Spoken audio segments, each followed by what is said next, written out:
ஏசப்பா இல்லை. அவர் வானத்துக்கு ஏறி போகும்போது வேற உருவத்துக்கு மாறிட்டார். இப்போ பரலோகத்தில் பார்க்கும்போது அவர் வேற உருவத்தில் இருப்பார். அதனால அவரை நம்மளா ஒரு இமேஜின் பண்ணி வரைகிறதுனால அது அவருக்கு விருப்பம் கிடையாது. சரியா? அதனால நம்ம கண்டிப்பாக அதை பண்ணவே கூடாது. 10 கட்டளைகளில் அது ஒரு மிகப்பெரிய கட்டளையாக இருக்குது. சரியா? அது என்னதுன்னு நம்ம பார்ப்போம்.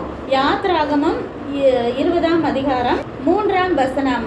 என்னையன்றி உனக்கு வேறே தேவர்கள் உண்டாய் இருக்க வேண்டாம். நான் ஒருத்தர் தான் கடவுள், வேற யாரையுமே நீ கும்பிடக்கூடாது அப்படின்னு சொல்றாரு.